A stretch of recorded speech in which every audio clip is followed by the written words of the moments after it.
Good morning, good morning, good morning. Good evening sa inyong lahat mga kalingap. Narito ating panoorin ang pahayag, ang mensahe ni Viancy patungkol nga po sa kanyang bahay. Very thankful sa mga bigating sponsor, sa mga tumulong kay na Kuya Val, kay na Kalingap Rob. Ano po? At ating saksihan din yung nakakalungkot na nangyari nga po sa pamilya ni Dr. Love at may pahayag si Mrs. Love, umiiyak na nga po at eto ang ating talakayin. Pero bago tayo magpatuloy, isang mapagpalang umaga, gabi sa inyong lahat, saan mang panig ng mundo, nasa ibang bansa man kayo, nasa Pilipinas, wala ko ibang hiling ko din na sa maganda kayong kalagayan. Shoutout sa solid supporters ng love team na EDSI na hindi nagsasawa na i-marathon, tangkilikin, suportahan.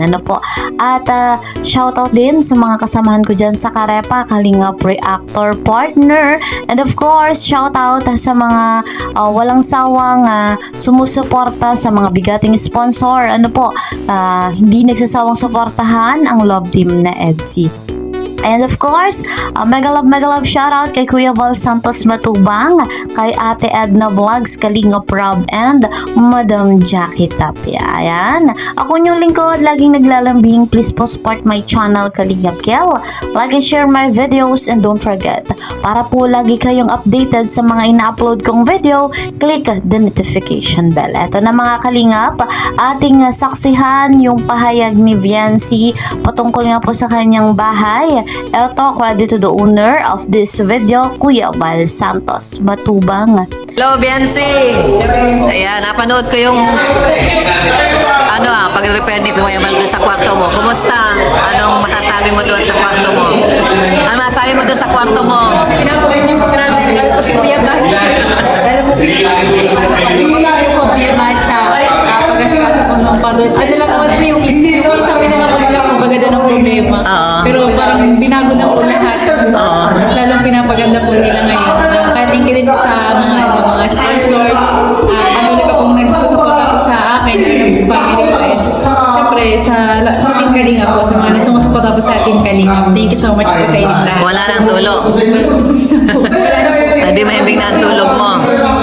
Mahimbing na ang tulog mo. Ay, hindi pa po tapos si Tenan. So, bali sa po natutulog sa kwarto po nila. Ngayon hindi pa. Yan. Thank you po. Thank you so much sa lahat po na sumusuporta. Nag-sponsor po dun sa bahay. Thank you so much. At si Kalinga Prapi ko. Sa inyo po na Kuya Val. Salamat. So ayun guys, mga Kalingap, super thankful si Viancy kay na Kuya Val, kay na Kalingap Rob sa mga bigating sponsor kasi nga po napaayos na yung kanyang kwarto, yung kanilang bahay, nagka-problema nga at doon sa bubong, tumutulo, At dahil sa mabilis na aksyon ni Kuya Val, maraming salamat at natugunan agad-agad itong problema ni Viancy. At dumako tayo dito sa panibagong problema, mga Kalingap. So nakakalungkot man na yung nangyari kay na Dr. Love na pinapalayas nga po doon sa bahay na tinitirhan nila. At umiiyak na nga po si Mrs. Love. Ang kanyang pahayag, ito ating tunghayan kay to the owner of this video, Dr. Love. Akin lang, umalis na lang tayo dito kaysa namumuhay tayo dito na walang yung sinasabing peace of mind, walang katahimikan. Kaya hirap mamuhay ng gano'n. Di baling magkubo-kubo tayo, walang taong nambabalahura sa pagkatao natin kasi kahit ganito lang tayo, nabubuhay naman tayo. Sanay naman tayo sa hirap. Pero siya kasi yung nag-aapura na dito tayo. Pero kung ako, ayaw ko talaga nung una pa lang. Pero sabi, ganito ganyan. So di ba?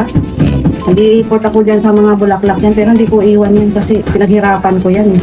Kahit anong pagod ko, hindi ko maalaga ang mga bulaklak ko. Pero wala, laban lang tayo. Yan. Siguro ganito lang. Ginamit lang tayo para pinapaasa. Ngayon na umaasa tayo, para lang tayo ditong mga na Pinawakaso na basta na lang tayo palayasin, ura-urada palayasin. Hindi naman tao naman tayo na pinapatira niya dito, akala ko tao din siyang ano, kaya tumira tayo ditong tao, pero yung ganyan, ura-uradahin na lang tayong lumayas. Okay, fine. Yun lang pala eh. Ano, ready na po siya. Kaya naisip ko na para pagdating ng bakasyon ni Darlene, ano na Alis na tawag tayo. dito? Ano pang gagawin? Babalik tayo sa bahay natin. Total, Ay, nasabi- kaya nga, nung una pa lang, hindi ko binibitawan yung bahay dahil alam ko sa bandang huli, papunta tayo sa ganito. Yun, sanay naman tayo sa hirap. Saan ba tayo? Nung una nga, wala kang ang bahay dito. May taong mabait na pinapatira ka lang. Yun naman talaga, una mo dito, wala kang bahay, wala kang pang-upa, pero may taong ginamit si Lord para may matitirahan ka. Shout out, Milba. Milba, Ate Milba, Abinido. maraming salamat. Yun ang nagpatira kay Dr. Love nung panahon. Tapos nandun siya sa kay Kuya noon. Yun ang sinasabi ko, anuhin mo yung magandang bahay kung wala ka namang peace of mind. Walang katahimikan yung buhay mo dito, araw-araw mura. Araw-araw pagbintang. Kahit ganito tayo, sanay tayo sa hirap. Mahirap mamuhay, ang hirap. Kasi imbis na sanay na tayo sa Mang Cruz, ura-urada, sige sa Apura, dito tayo, kahit hindi pa tapos ngayon. Sinunod ang gusto niya. Ngayon ano, para na lang tayo ditong bula. walang magpapalaya sa atin kahit sino, sabi. Yun ang sabi. Sabi noon, walang magpapalaya sa amin dito, kaya dito na kami. Tapos ngayon, maririnig ko ng ganyan. Tahimik akong tao, pero masakit yun eh. Para tayo ditong ano lang, ali-alila lang niya. Hindi pala siya totoong tao. Paano mo makita yung... Hindi totoong tao siya eh. Kasi kung totoo siyang tao, hindi niya gagawin yun. Huwag na, hayaan mo na yan. Ngayon, nagpakahirap din ako dito, nag-i-effort ako. Pero yung mga bulaklak ko, dadalhin ko yan, hindi ko iwan yan. Tama. Aalis tayo dito na. Wala na tayo. Okay pa, tumira tayo sa kubo-kubo. Kasi at dito kami, nababoy-baboy, yun lang yung pagkatao. Namin dito, tao naman kami, sumunod sa gusto niya. Kaya lang mahirap kasi lagi na lang bintang. So ayun guys, mga kalingap, batid natin na hindi nga po pag-aari ni Dr. Love yung kanilang tinitirhang bahay. May usapan sila doon ng sponsor ni Sir Leo. Ano po? At doon sa bahay na kanilang tinitirhan ay pinapaalis na nga po sila.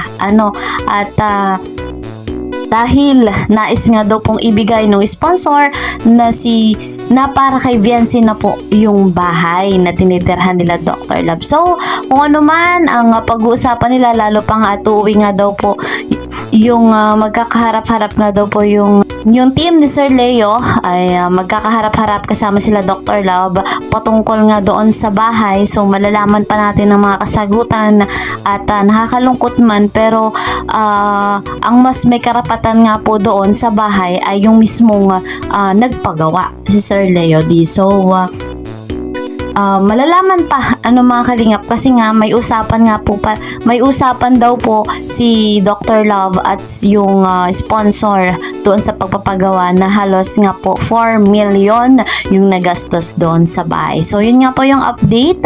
Okay na yung bahay nila Viancy at may panibago namang isipin sila Dr. Love. So alamin pa natin sa susunod na update. Hanggang dito na lamang po muna. See you po sa next video. Mag-iingat po kayo palagi. God bless everyone. God bless Team Kalingap. Bye!